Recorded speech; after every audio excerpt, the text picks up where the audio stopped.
today I went by this waterfall. Yeah, and it's like so huge. Yeah, and I just wanted to show you that I'm like standing like so near this waterfall that I'm like super cold right now.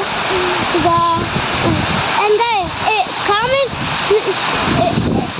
comment if I should go like even more further, and comment that if I should not go even further. Yeah, guys, look at this. It's like a insane waterfall and super duper massive.